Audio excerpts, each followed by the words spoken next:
Hey guys, and welcome back to the channel. So today I wanted to talk about the difference between the Seoul accent and the Busan accent, and not necessarily go into the dialect, because there are actually phrases, terms, vocabulary that actually can get different. But if you're wondering in general, what is the difference between those two regions? Yes, there are differences in many regions, but what is up with the way Korean people speak in different areas?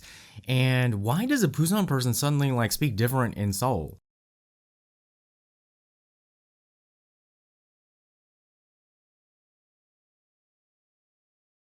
Okay, so first of all, Seoul language is considered to be the standard language. So that's why you will see people from all around the country in Korea, whenever they go to Seoul or whenever they're supposed to be speaking proper Korean, they will speak in their quote unquote Seoul accent. And I will say there are varying degrees of Seoul speak, which we'll get into, I guess. But in general, the reason why Korean, I think, has its uniqueness in the way that the dialects or the pronunciations have their inflections by necessity is that, and this kind of pisses me off, but it's a commonality among actually the majority of languages in the world, is that the verb is at the end of the sentence. I don't know if you English speakers have ever noticed this, and also probably the majority of European languages, I think, are similar to English, where the verb is right at the beginning of the sentence, right after the subject. Subject, verb, object, which basically means you know what another person wants right at the beginning. Because actually, I didn't really come to really think about this. What somebody wants is really in the verb. It's like who it is, and then what they're going to do usually gives you almost all of the information, and then the kind of the object and then the adjectives, they just kind of color the stuff. So basically it's kind of like, I want to buy the book. I want to buy. Okay, what do you want to buy? But if the buy is way at the end, it's just I don't know, what are you here for? Are you here to look? Are you here to talk? Are you here, what are you here for, sweetie? You have a book in your hand, but did you want to lick the book? What do you want with the book? Oh, you want to buy the book. So you have to wait until the end of the sentence to know what somebody wants. That sort of pissed me off. In the beginning, I didn't realize that was part of the language difficulty that I was having in Korean. So if you are learning Korean, kind of take that into consideration, where your brain is processing the information differently. So if you're feeling like you're having a different way of processing the language, reverse the way that you are processing the sentence, and that'll help you out a lot. Or skip to the end of the sentence and be like, oh, okay, that's what they want. All right. And then you kind of can process it back. Otherwise, you're holding way too much. I always felt that I was I need more RAM, for you computer nerds out there. Short-term memory space storage gets longer, and Korean people love to make long sentences, especially in Seoul. Let me tell you why. So a lot of the times when you hear Seoul people speak, and they have the emphasis is at the end of the sentence where the verb is. So I think they did that on purpose, because it's if you think about it historically, Seoul was the capital, and a lot of the times if you said the wrong thing, off with your head. Now the beauty of, this is totally my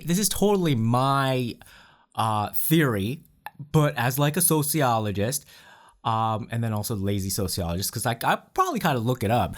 But most languages around the world have the verb at the end. Most languages around the world were in a hierarchical structure. Most languages and people were very evolutionary. So if you were under a system where basically like, if you revealed too quickly what you wanted at the beginning of your communication and it was off with your head, you probably died. You were advantaged if you went through a long thing and you can see somebody's reaction and change the verb at the end to fit. You would probably be able to survive and succeed.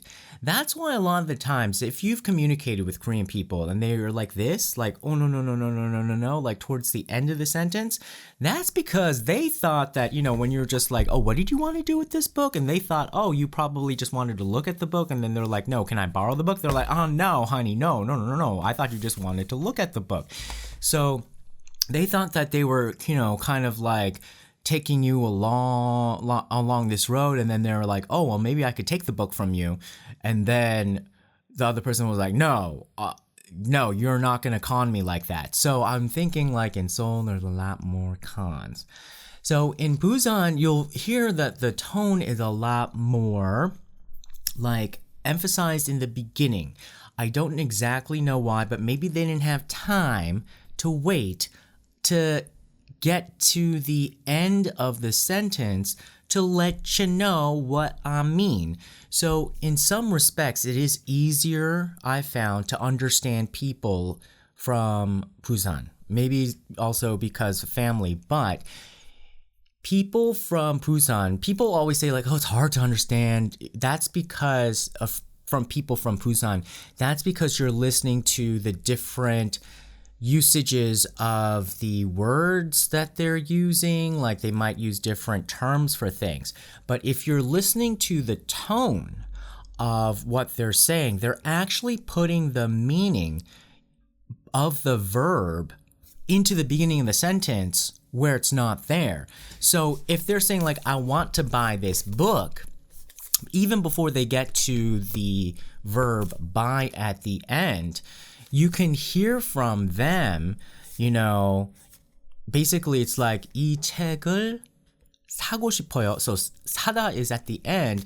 이 책을, like, so they will basically like say it in the beginning. If it's like 이 책을, it's like, give me this book, right? Or like, 이 책을 so it is more in the beginning of the sentence when it's not even in the verb, where their intent is already imbued into the sentence. So I would say, in a nutshell, Busan people put their emphasis in the beginning of the sentence. Seoul people put it in the end, and you'll see them go, oh, it's like vibrato. If you hear vibrato at the end, they are really emphasizing the end of that sentence, that verb, to try to kind of do that kind of palace trickery that was going on in the old imperial days.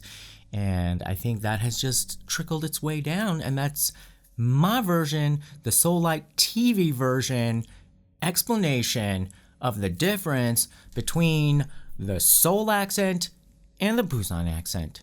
Thank you very much. All right, guys, what do you think? Have you noticed a difference, and which one do you think you can understand better? Put your comments and do your like, shares, and subscribe. Bye-bye.